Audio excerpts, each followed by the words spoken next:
1957, I went to Fort Smith, Arkansas, to Sparks Hospital for a 3-year program in nursing.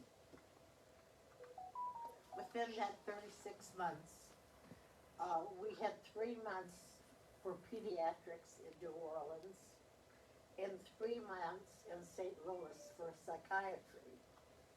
So we got around a little bit. At that time, we had several nurses from our school who had gone into the Army under a program of the Army would pay for their last year of school and give them a stipend as long as they commit to the Army. Well, I was poor as a church mouse, so I thought that sounded like a pretty good deal. So I talked to my mother, and she did not want me to go in the service. She said, I gave my 3 sons to the service. I don't need to give my daughters to. So I said, okay. I spent a year in Wisconsin working at what was then Madison General Hospital, now Meritor Hospital. And then I went back to Arkansas for 2 years.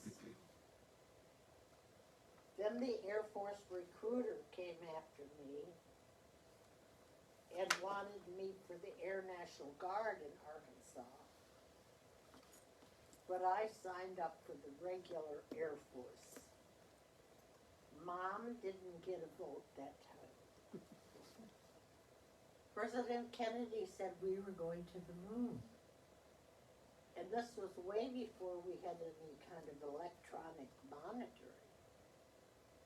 And I wondered how in the world could you send men to the moon and not have a nurse involved? So I thought I'd like to go in the Air Force.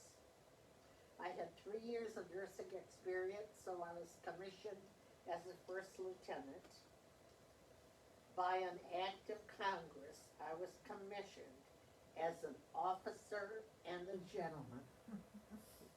And I have the paper to prove that.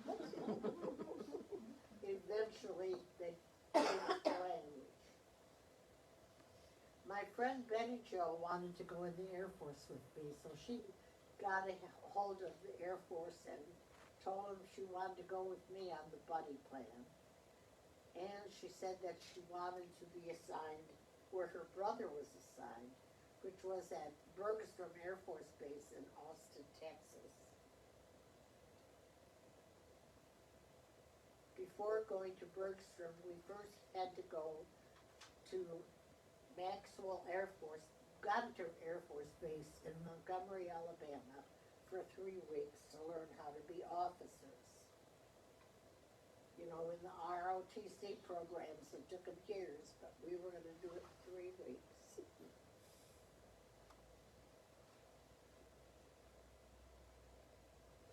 It was while we were there that President Kennedy was assassinated. And it seemed like the whole world changed. In many ways it did.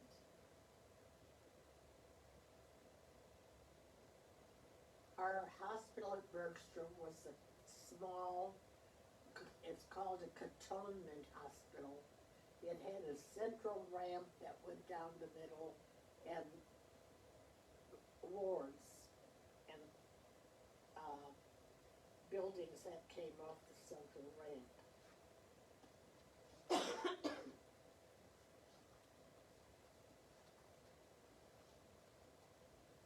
They were built that way in World War II so that if one part of the hospital got bombed, it wouldn't wipe out the whole thing.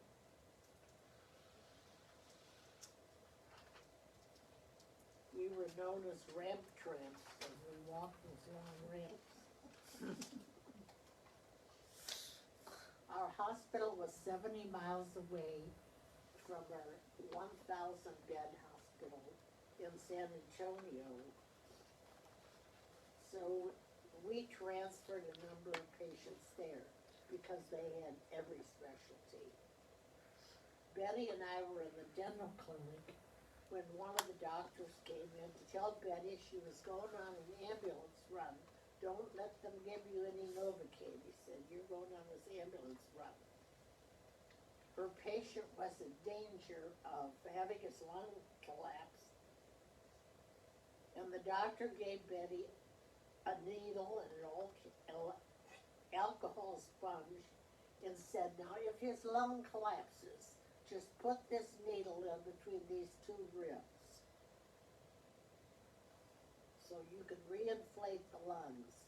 And I thought, this is going to be an interesting assignment, because this is what nurses did not do in those days.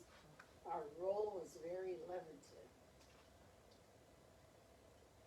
At Bergstrom, I worked on the medical surgical ward and sometimes in the operating room to relieve. Eventually, I was made charge nurse of the med-surg ward. Meantime, I had met Doug. He and I were married in 1965. He was enlisted and I was an officer. So that was a no-no. But they didn't look at us as real officers. We had a lot of nurses who were married to enlisted men. And so they just kind of turned their head the other way and didn't bother us. After 4 years at Bergstrom, our flying wing was moved to Southern California. They took the planes. They took all the maintenance equipment, the desks, the chairs, everything, and loaded them up in airplanes and went to Southern California, and I went with them. So Doug and I were assigned together there. During my time there, I worked on OB, not my choice. But I got very good as an OB nurse, and every time I wanted to go to a different unit, my doctors wouldn't let me go. They talked to the chief nurse about keeping me there. Finally, I was able to go to the operating room. In the meantime, Doug was being deployed to Guam and Thailand to fly their bombers over Vietnam.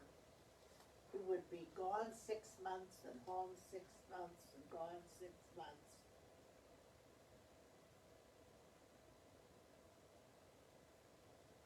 I knew I was being asked for an assignment. So Doug took someone else's assignment to Minot Air Force Base. And I applied to go too. The saying was, why not Minot? The answer was, reasons the reason. At Minot, I worked in the operating room and eventually became the operating room supervisor. During this time, I was selected to travel to Florida to augment the operating room staff for the Apollo 15 space shot. That was a pretty exciting time for me. I was at the Space Center for 3 weeks, where we learned about what we'd be doing in the event of a crash during takeoff. We reprocessed all the instruments that were assigned to that function solely. And we were taught how to remove the spacesuit from the astronauts.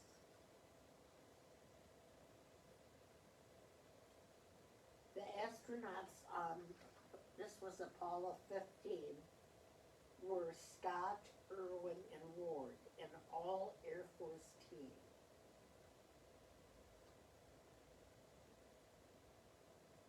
At this time, we were really getting a lot of casualties from Vietnam. And it was like our hospitals were filling up all the way to the middle of the country. So we were very busy. And we'd get tired of doing the same cases all the time. So we had ophthalmologist who was trained in doing corneal transplants. And if they had anyone that needed a corneal transplant, they'd send it to Minot. And Minot would send one of the little fighter jets out to pick up the eye and bring it back, and we'd do corneal transplants. We also started doing hip replacements at that time. That was the new thing. So we were glad to have something more exciting to work on. In 1973, I received an assignment. I was sent to Thule Air Base, Greenland, for a 12-month remote tour. I was sent there as the operating room supervisor, but there were only 4 nurses, so we did everything except we let the anesthetist do anesthesia. We didn't do her job with that. We used to fight over whether who got to do something. You know, who got to start an IV? Well, you did it the last time.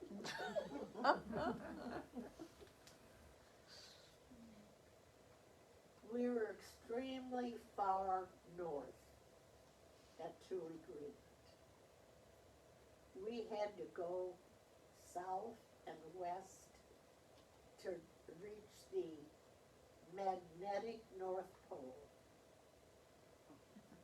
And we were 1,000 miles from the capital of the south of Greenland. It really is a huge island.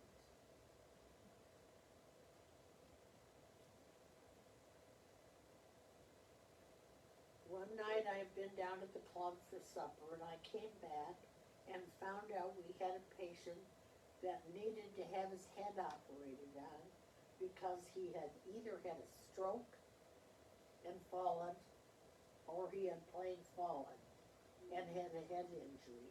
And we knew we had to decompress him before we could put him on an airplane to go back to the States.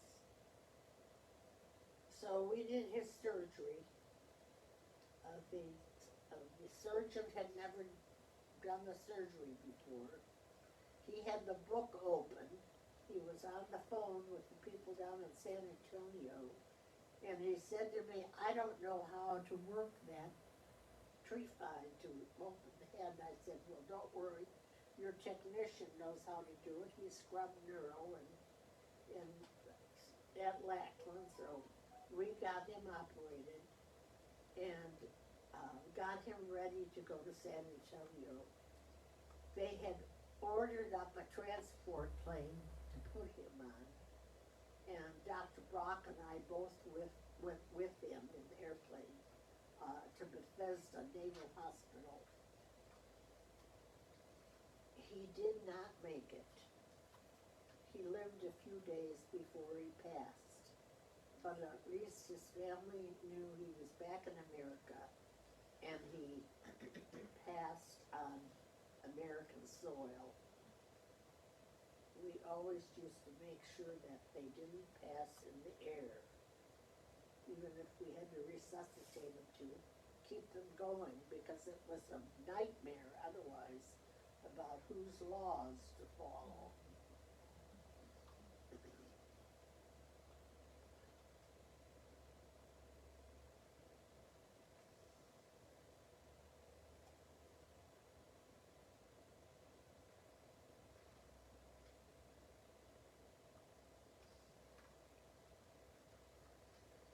I felt really stuck when I was up at Thule. I did get to come back to the States 2 to 3 different times. But we were at the end of the world. We were lucky if we got mail once a week. And I'd get a little stir crazy, especially in the 4 months when it was dark. And we'd have 4 months of light, and then you could go out hiking or whatever, no matter what time of day. So I would occasionally go out with the helicopter crew. They were always glad to have me come along with them. They used to comment on how good my perfume smelled, even when I wasn't even wearing it. But we went out one day. We had this man who came up to Thule. He was supposed to be a part of the scientific expedition. He was there for 2 weeks before the helicopter could get him out to the site where he was supposed to be working on this scientific experiment. And he was only there 1 week, and he said, this is not for me. That rock they were on was barely big enough to let the helicopter land. They had a little shed that they had 3 cots and a stove and a desk in, that was their table to eat on. He said, no, he wasn't going to do that. Well, the other 2 people were a married couple, and the man was going stir crazy, so they had to get him off the rock. And of course, they couldn't leave the woman out there all by herself. So the experiment was over, and we took them back to Thule to catch a plane to find their way to America.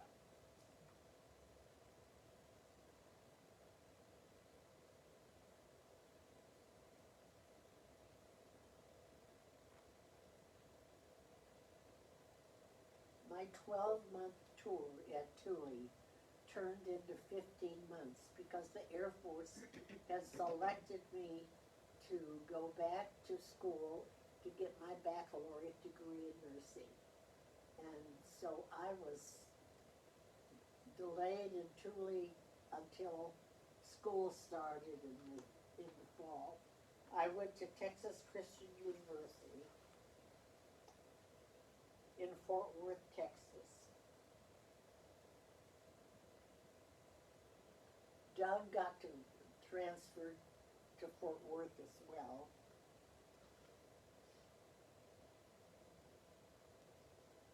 Just as I was about to leave Thule, I'd had the people in to pack up whatever things I could ship back. And Dr. Brock called me and said, I need you to go out on an ambulance run or on a flight. We had a premature Greenlandic baby out in one of the homes. So we went out to get this baby. Well, you know, when you fly in America, you have things that signal you to tell you where you are. When you're in northern Greenland, you don't have those things. So it's by sight, by line of sight. And we had some fog and we didn't know where we were. They finally got us to the village where we were to pick up this baby. And of course, having the helicopter come in is a big deal for every citizen of the village. They all came to the plane. I mean, usually when they get a helicopter in, it means that Santa Claus or Yuleman has come. But I found the oldest man and rocked, and he said, yes, come with me. He knew I was there to pick up the baby. And I got a very good look at how primitive their lives are. The Danish government, which at that time they were part of Denmark, they have home rule now, I believe. But they had a very limited wooden houses. Their seals were the most important part of their diet, and to feed their dogs. So when I went in, it was not a very warm house, and there was a seal laying on the corner that was half cut out. And the other corner were the dogs. And so I knew that was a good reason for getting that baby out of there, that premature baby out there. So we got him back. I think we had him at Thule for about 3 weeks. And then they decided you should go to Copenhagen.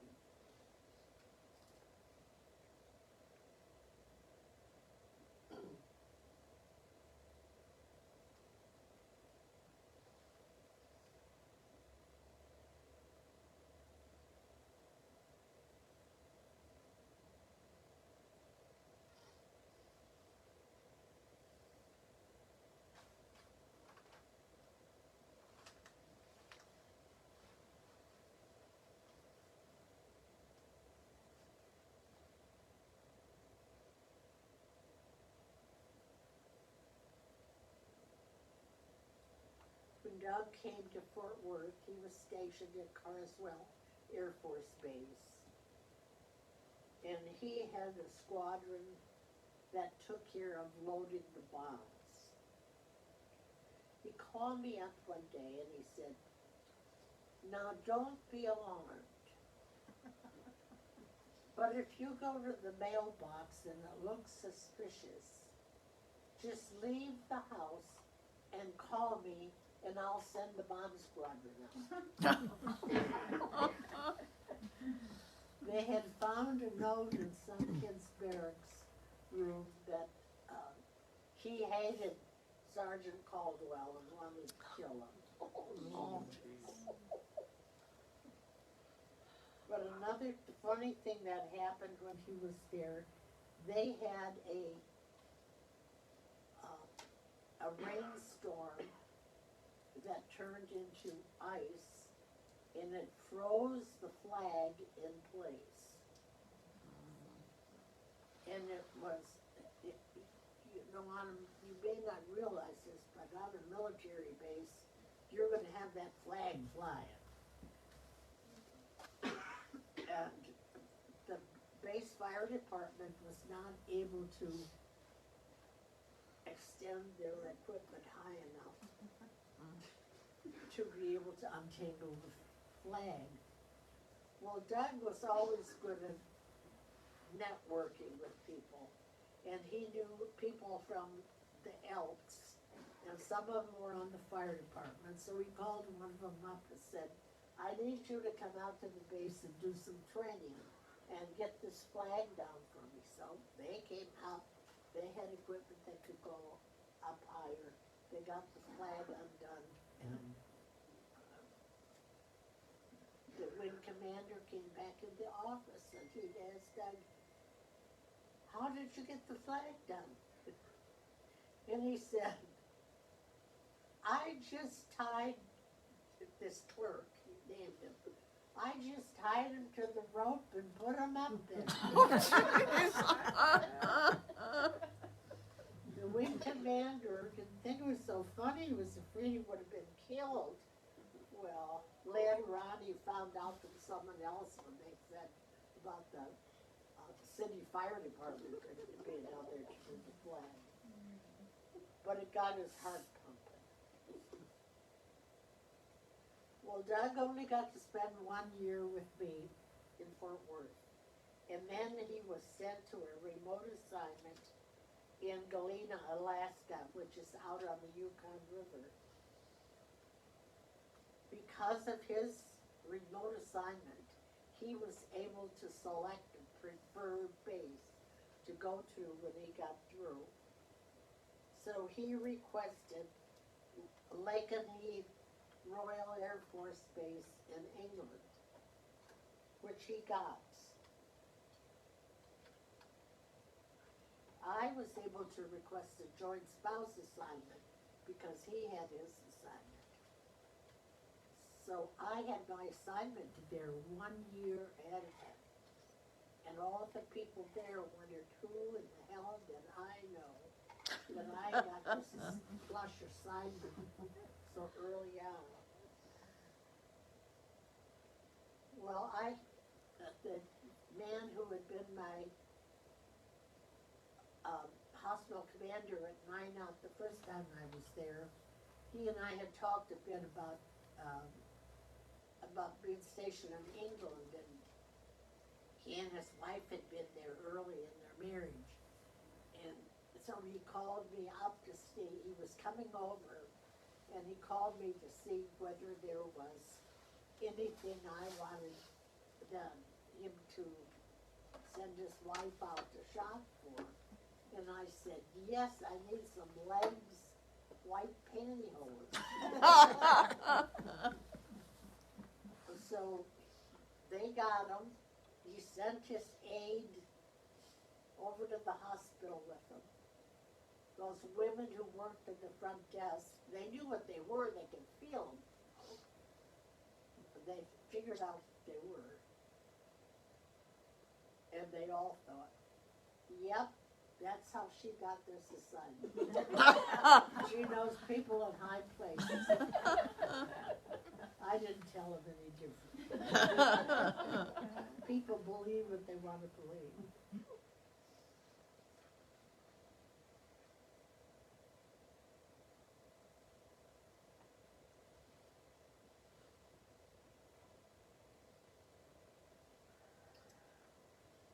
Doug was still in Alaska when I left to go to England. Finally, after 8 months, he joined me. I was operating room supervisor. Well, as sometimes happens in the Air Force, we were having another change of aircraft. And one of the senior pilots wanted his wife to come with him. She wanted my job as operating room supervisor. So the command nurse sent me to the Centers for Disease Control in Atlanta to learn the new role of the infection control officer.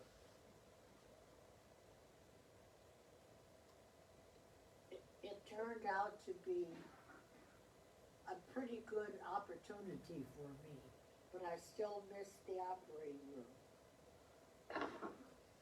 While I was at Lincoln Heath, I also had the opportunity to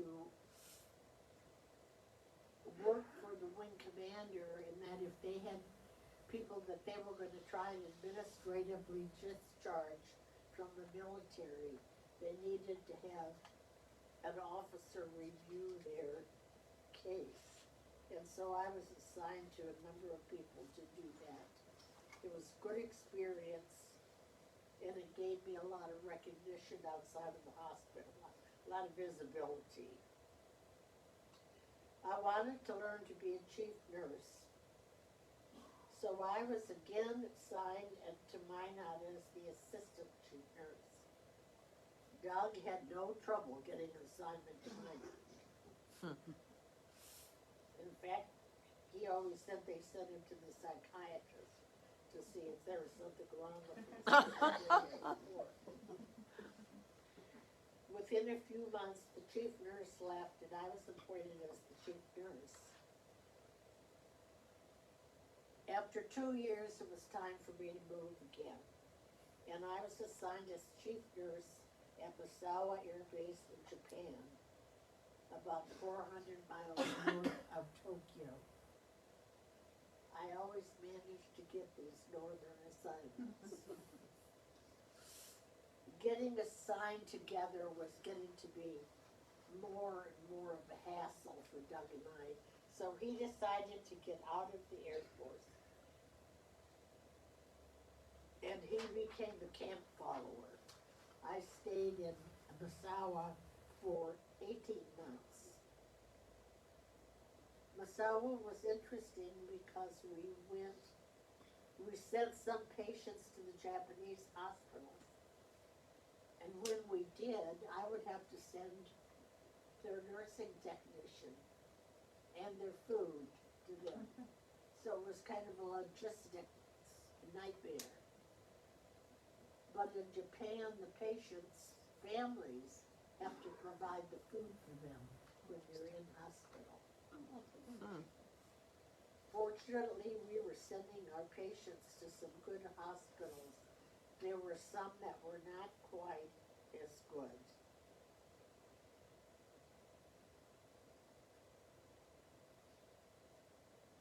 After after Massawa, I became the chief nurse at MacDill Air Force Base, just south of Tampa. It was a 60-bed hospital.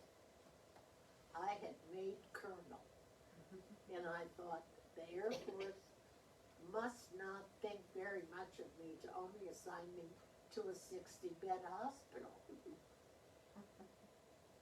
Well, when I got there, I found out we had this huge outpatient clinic. We had 50,000 outpatient visits a year. We had 3 National Guard units in Ohio that we were responsible for doing staff assistance to make sure their nursing services and the care they gave were up to snuff. And I was often tapped by the commanders to go somewhere to do her job when she needed help.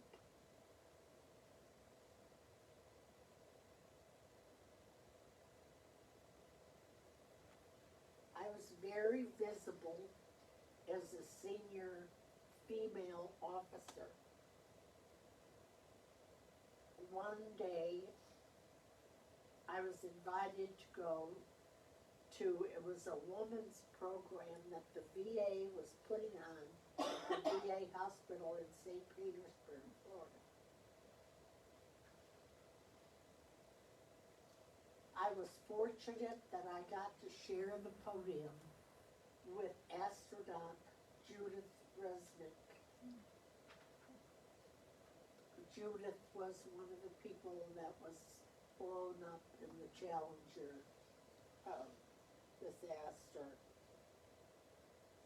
After we had lunch, she and I went to the hospital and made rounds on patients. And that was very special to me, and she was such a smart woman and so gracious and kind. I thought it was such a shame that she was blown up. For MacDill, I was assigned as chief nurse at one of our medical centers at Scott Air Force Base, which is near St. Louis. Besides my job as the chief nurse, I was assigned a lot of jobs for the Air Force Nurse Corps or for the Air Force Medical Group. And after 2 years there, I was reassigned as the command nurse for Tactical Air Command in Langley Air Force Base, Virginia, which is near Hampton, Virginia. Tactical Air Command had 18 bases in the States and 1 in Panama. We did staff assistance and helped them prepare their air transportable hospitals for deployment, which was a good thing because Desert Storm was looming. We also prepared them for their Joint Commission visits. That was the best assignment I ever had because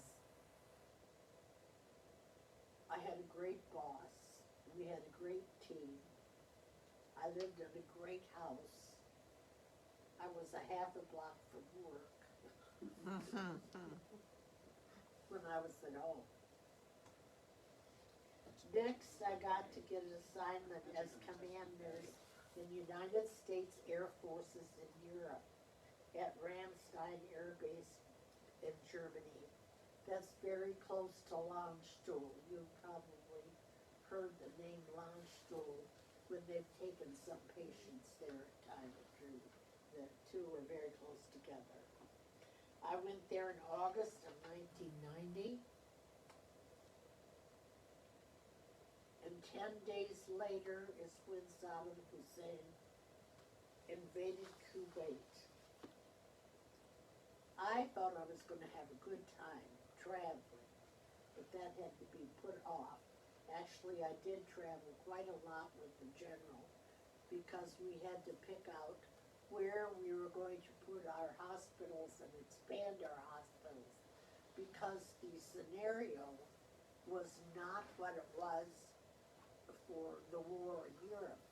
We believed that the war in Europe would start with the Russians coming through the Fulda Gap, and we would be having a lot of ground casualties, and a lot of them would be coming to our facilities that we set up in trucks and anything else that rode. Well, our patients were coming from the desert, and we had to make sure that when we selected a place where they were, an airfield where they were gonna land, that we had decent roads to get them to the base they were gonna be at, because otherwise they would have been all puking, with riding on those back roads in England. Kind of like the roads around here.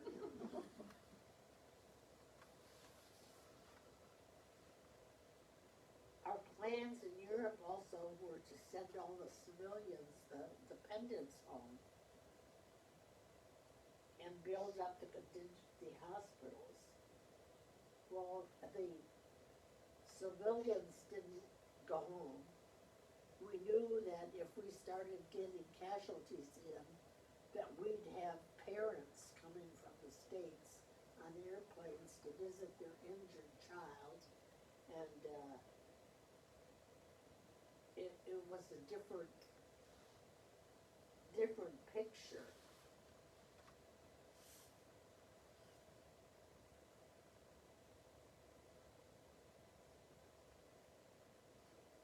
By the time we got all our people in that came from Air Guard units, reserve units, individual that were assigned in reserves, I probably had 5/6 of the nurses in the whole inventory over in Europe. But we never did figure out how many we had, because as soon as we started trying to count noses, they started getting on airplanes and going back home again. For which we are very glad, because we didn't have that many casualties.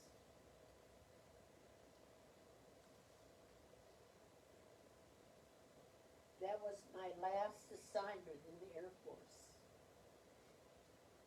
And it was a good way to finish up. I left Germany in September of 1993, and I retired on the 1st of November 1993, and I've been here ever since. Now I'm happy to answer any questions you have. Now, when you went to get the premature child and take him back to Thule, did the mother come with? No. So when he went to Copenhagen, he just went.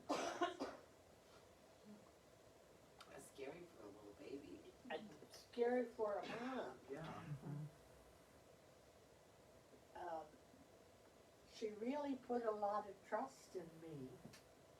You know, and I tried to communicate that I would take very good care of her baby, but of course she didn't understand a word I said.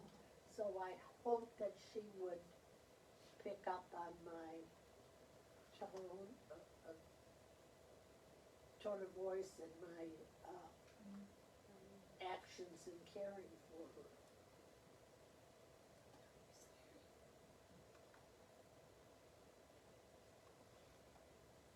Nancy, when you spoke with the astronaut in St. Pete, what were you speaking for, and where were you for that? Well,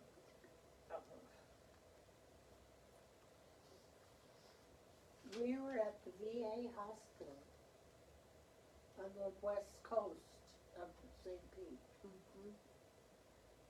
And she was the guest speaker. But because it was a woman's program, they had several other women who were there to provide support. And it was able to meet her.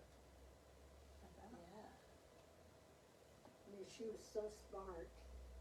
She had a PhD in physics.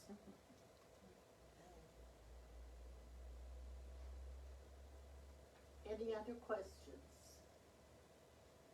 I'm curious, if you were an officer and your husband was enlisted, were you always making more money than he was? Of course I was. Yeah. How do you think he hung around with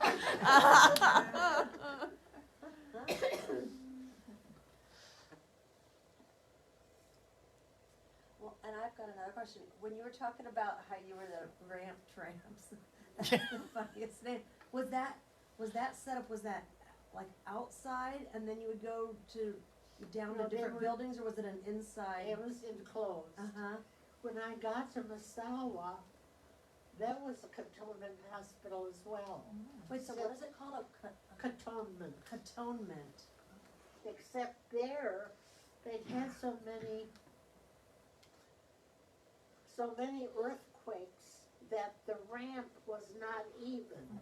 It was, Oh my gosh. Oh, jeez. whenever we put a patient in a wheelchair, we had to put a seatbelt on it.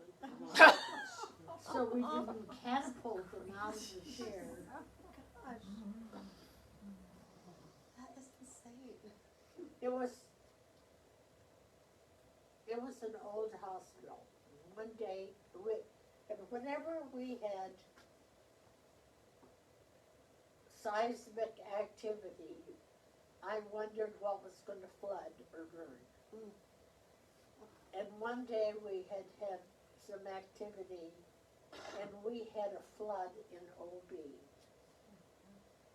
And the big general from headquarters was coming. He and his wife were coming, and we were expecting them within the hour. We were all over there with mops and stuff, getting at all this water. And they came through and he said, "Oh, I'm just very nostalgic for these old hospitals." And I thought, if you'd been manning the mop, you wouldn't have been so nostalgic.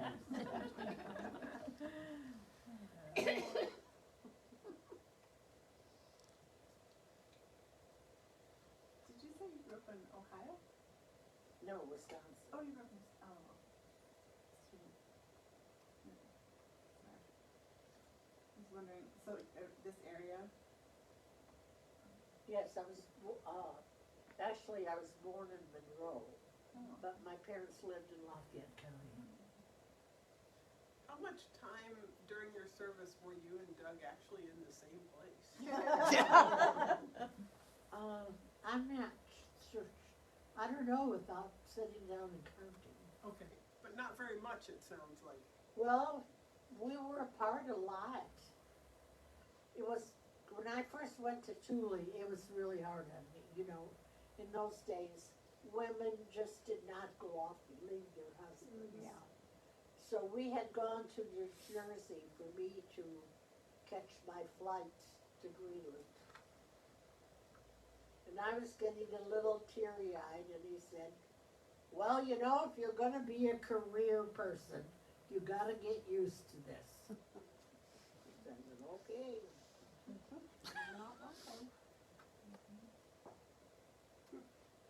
We had some wonderful times together. We saw a lot of the world together.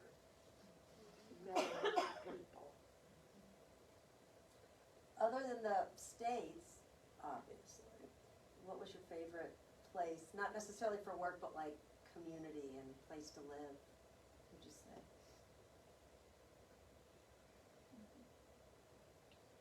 Well, I loved England from the standpoint of there's so much of our history that goes back to there, and there was so much opportunity to learn history from there. But it is so wet and cold. Oh, So Germany was better. How about the food was better there too? Yeah, it was.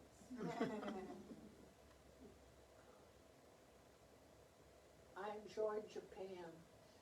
My hospital commander was from Arkansas. And when it got to be January, you know how it is here, January gets bitter cold. I was waiting for that to happen and I said to him, when does it get cold here? And he said, what did you say? I said, when does it get cold here? Then he said, it is cold. Oh, I said, it's not cold like mine not. How cold was it? How cold was it? Where I was in Japan, Yeah. most of the time it would be right around freezing, Okay. but it snowed every night. And I said, well, you know it snows, but then it melts in the daytime. He said it was a good thing, or we'd have snow up to the second floor windows.